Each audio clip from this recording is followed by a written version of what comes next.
우리 하나님의 말씀 보도록 하겠습니다. 하나님의 말씀은 창세기 46장 28절에서부터 34절까지 보도록 하겠습니다. 창세기 46장 28절에서부터 34절까지 우리 찾으셨으면은 한 절씩 교독하도록 하겠습니다. 야곱이 유다를 요셉에게 미리 보내어 자기를 고센으로 인도하게 하고 다 고센 땅에 이르니 요셉이 그의 수레를 갖추고 고센으로 올라가서 그의 아버지 이스라엘을 맞으며 그에게 보이고 그의 목을 어긋맞춰 안고 얼마 동안 울매 이스라엘이 요셉에게 이르되 내가 지금까지 살아있고 내가 내 얼굴을 보았으니 지금 죽어도 조카도다. 요셉이 그의 형들과 아버지의 가족에게 이르되 내가 올라가서 바로에게 아뢰어 이르기를 가나안 땅에 있던 내 형들과 내 아버지의 가족이 내게로 왔는데 그들은 목자들이라 목축하는 사람들이므로 그들의 양과 소와 모든 소유를 이끌고 왔나이다 하리니 바로가 당신들을 불러서 너희의 직업이 무엇이냐고 함께 읽겠습니다.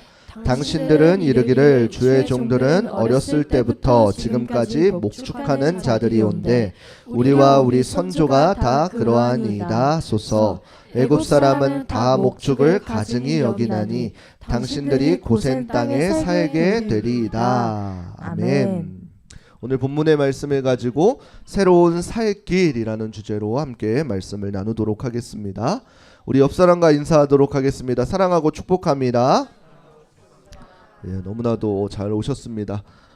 한 주간 잘 지내셨나요? 아마도 많이 갑자기 또 예, 오늘 가을이 보면은 많이 위로해 주세요. 한 주간 많이 힘든 한 주를 보냈어가지고 야, 너가 먼저 나한테 얘기했어. 한 주간 많이 힘든 한 주 보내가지고 앞에서 찬양 안 하면서 드럼 치고 있더라고요. 많이 위로해 주시면은 감사하겠습니다.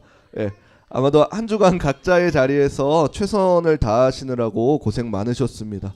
그런데 중요한 것은 우리가 각자 최선을 다한다고 할지라도 때때로는 마음처럼 풀리지 않을 때가 있을 것입니다. 그런데 그것은 아마도 우리의 삶의 주관자가 누군지에 대해서 인정하는 데에 조금 그 차이가 있을 것입니다. 그게 내 삶의 주인이 내가 된다면은 내가 어떤 것을 해서 잘 풀리지 않은 것이 될 테고 내 삶의 주관자가 하나님이 되어 주신다면은 분명히 그 모든 상황 가운데에서 하나님께서 나에게 원하시는 뜻이 있을 것이다 라고 하는 것입니다. 그렇기 때문에 우리의 삶의 매 순간의 개인의 선택 가운데에서는 개인의 분명한 책임이 따릅니다. 그런데도 분명히 중요한 것은 하나님께서 인도하시는 여정에 참여하게 될 때 우리는 비로소 참된 평안을 누리게 되어질 것입니다. 그것을 아마 오늘 본문의 야곱은 삶으로 경험했을 것입니다. 아브라함으로부터 하나님의 말씀에 순종하여서 본토 친척 아비집을 떠나서 하나님께서 가라 하신 땅에 머문 사람들입니다. 그런데도 불구하고 어떻게 하나요? 분명히 하나님의 말씀대로 그 땅에 머물렀으면은 잘 살고 복되게 살아야 되는데 어떻게 되어지나요? 야곱은 그 삶 가운데서 자신이 진정으로 사랑하는 요셉이 야곱의 그 당시에는 죽은 줄만 알았고 그리고는 어떻게 되나요? 현재에는 기근까지 심해져 가지고 살아갈 힘이 없어 보이는 지경까지 이르게 되었다라고 하는 것입니다. 그리고 정작 삶을 살아가는 것 같을 것입니다. 근데 중요한 것은 무엇인가요? 하나님의 입장에서 보게 되어지면은 그 야곱의 삶이 분명히 어긋난 것 같고 정말로 절망 가운데 있을 것 같지만 어떻게 되어지나요? 하나님의 구속의 계획들은 계속해서 진행되어져 간 것입니다. 한 사람의 어떠한 삶과는 상관없이 하나님의 계획이 이어져 가고 있다라고 하는 것입니다. 그리고 이러한 하나님의 삶은 단순히 즉흥적인 실행이 아닌 것입니다. 그냥 지금 기근이 있고 이스라엘 백성들이 애굽에 가서 살아야 되고 이러한 단순히 단편적인 계획들이 아니라 이미 하나님께서 아브라함에게 명하신 것이 무엇이었나요? 너희 자손이 이방의 객이 될 것을 이야기하셨다라고 하는 것입니다. 창세기 15장 13절 말씀 우리 함께 읽어보겠습니다. 함께 읽겠습니다. 여호와께서 아브라함에게 이르시되 너는 반드시 알라 내 자손이 이방에서 객이 되어 그들을 섬기겠고 그들은 400년 동안 내 자손을 괴롭히리니. 아멘. 이 말씀을 이제 성취시키는 과정이 바로 오늘 본문의 말씀인 것입니다. 단순히 이스라엘 백성이 애굽의 종으로 끌려가는 것이 아니라 이스라엘 백성들이 그 당시 심각했던 기근에서 구원하기 위해서 먼저 요셉이 삶을 그 애굽의 삶으로 이끌어 가셨다라고 하는 것입니다. 분명히 이것 또한 요셉의 개인적인 모습에서 보면 어떻게 해야 되나요? 자신이 종으로 형제에게 팔려가고 그곳에서 오해받고 감옥에 가게 되고 분명히 기구한 삶을 살았을 것입니다. 그러나 중요한 것은 무엇인가요?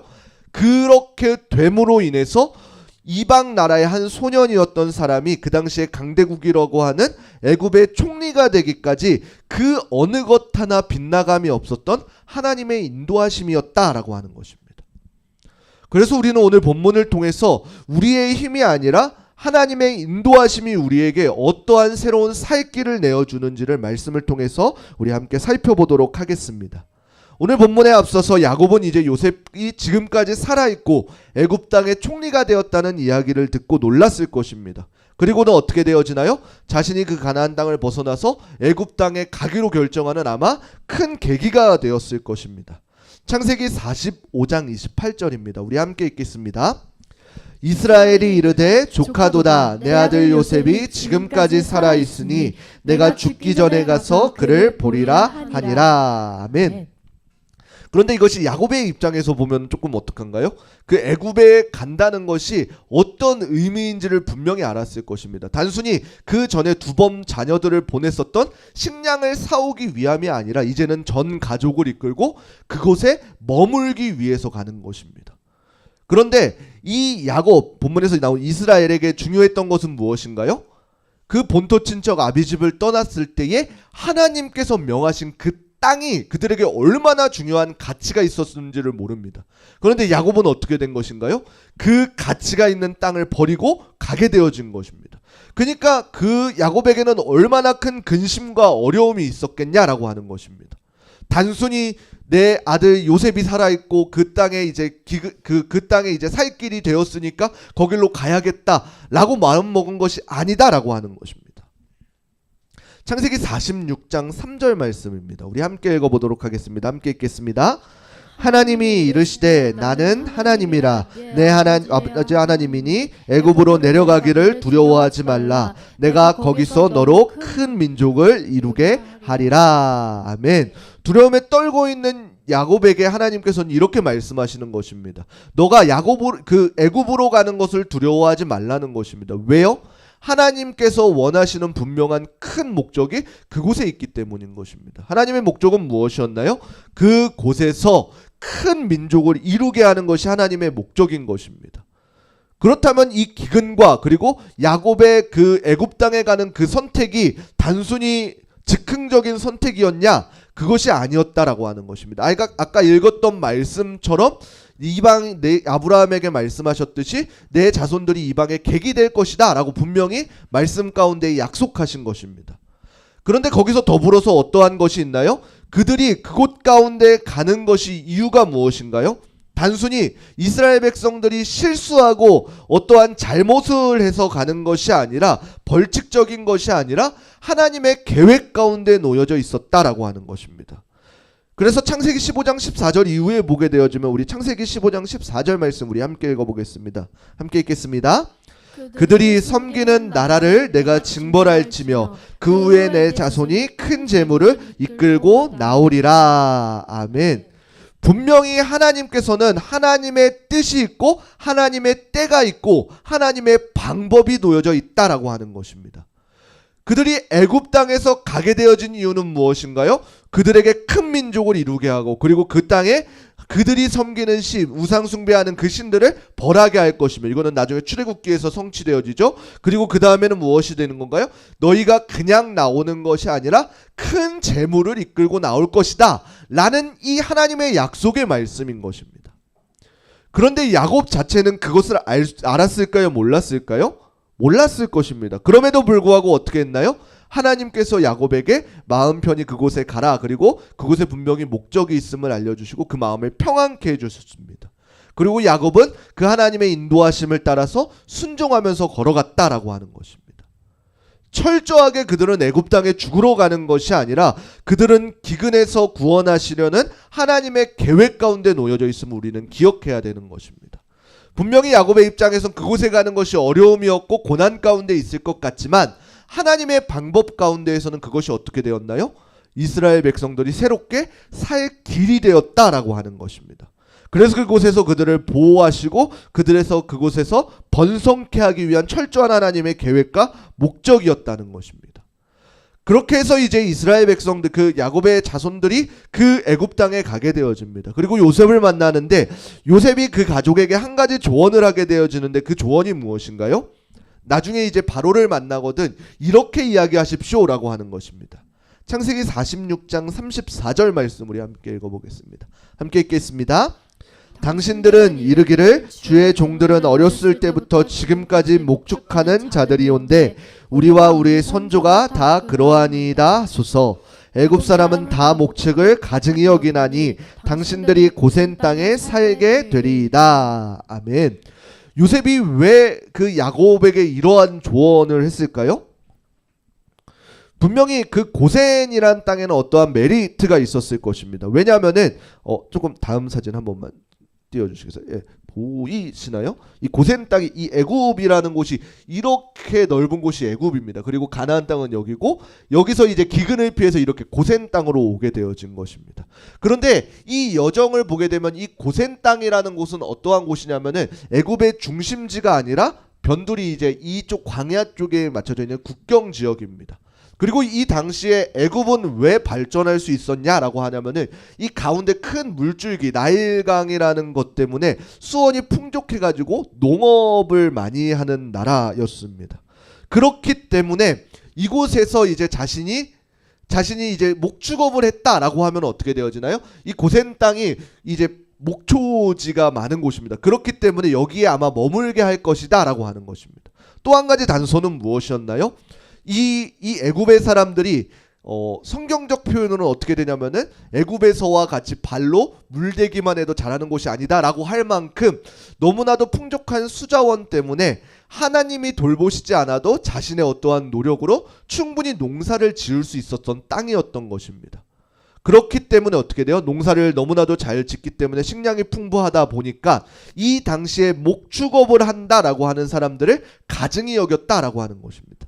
이게 조금 이해하기 쉽게 표현하면은 이제 예전에 우리나라가 이제 조선시대 때에 그 동물 잡는 사람들을 백정이라 그래가지고 하찮게 여겼잖아요. 그 동물 이제 소 잡는 사람, 이 잡는 사람 인간 백정이라 그러면서 조금 멀리하고 더럽게 여기고 이런 식으로 취한 것처럼 마찬가지로 애굽 사람들은 그 목축업을 하는 사람들을 가증히 여겼다라고 하는 것입니다. 이것이 바로 요셉이 야곱에게 목축업을 했던 사람들입니다. 이스라엘 백성들한테 목축업을 했던 사람들입니다 라고 이야기했던 밝히라고 했던 이유입니다. 왜냐면은 그 애굽 사람들이 목축업을 하는 이스라엘 백성들을 그 목축한다 그러하면은 신경도 쓰지 않을 뿐더러 그들과 혼인도 하지 않았을 것입니다. 거리를 두게 되었다라고 하는 것입니다. 성경은 이제 애굽살이의 끝을 그들에게 분명히 이야기합니다. 400년 동안 있으면은 다시 돌아올 것이다. 그렇지만 그 이스라엘 백성들, 그 야곱 민족들한테는 어떻게 돼요? 그것이 언제가 된지를 알지 못하였다는 것입니다. 그렇기 때문에 그들이 강력하게 사수해야 됐던 것은 무엇인가요? 하나님의 언약 백성의 그 정체성을 분명히 지켜왔어야 된다라고 하는 것입니다. 그렇기 때문에 그 애굽 이방 민족들과 혼인하는 것은 굉장히 어렵게 되어지는 것입니다. 왜요? 하나님의 그 언약을 상실하는 것이기 때문입니다. 그렇기 때문에 요셉은 야곱에게 목축하는 자임을 분명히 밝히라라고 하는 것입니다. 또 하나의 이유는 무엇이냐면은 그들이 바로 고센 땅에 정착하기 위함인 것입니다. 고센 땅은 목초지이면서 그 목축하는 자들에게 안성맞춤인 땅인 것입니다. 창세기 47장 6절 말씀 우리 함께 읽어보겠습니다. 함께 읽겠습니다. 애굽 땅이 내 앞에 있으니 땅은 좋은 곳에 내 아버지와 내 형들이 거주하되 그들이 고센 땅에 거주하고 그들 중에 능력 있는 자가 있거든 그들로 내 가축을 관리하게 하라. 단순히 요셉이 고센 땅이 변방이고 초지여서 그곳을 선택한 것이 아니라 그곳이 바로 가나안 땅과 정말로 가까운 그 변두리 땅이었기 때문입니다. 분명한 것은 그들이 하나님의 언약 백성으로서 지금은 살기 위해서 그 애굽 땅에 오지만 그들에게는 무엇이 있는 것인가요? 하나님의 언약 백성이라는 그 정체성이 분명히 그들 가운데 심겨져 있었다라고 하는 것입니다. 그냥 조용히 나가면 되지. 깜짝 놀랐다. 예, 그들에게 정체성이 분명히 가지고 있었기 때문에 어떻게 되어졌나요? 그들이 고센 땅에 머물렀어야 되고 그곳에서 하나님께서 약속하신 민족의 번성이 이루어지게 되었다라고 하는 것입니다. 우리는 이처럼 성경을 보면서 우리의 삶을 비춰볼 수 있어야 되는 것입니다. 단순히 이 성경의 이야기가 이 성경 시대에나 가능했던 이야기가 아니라 성경은 오늘날에도 동일하게 우리와 함께 하시는 하나님의 말씀인 것입니다.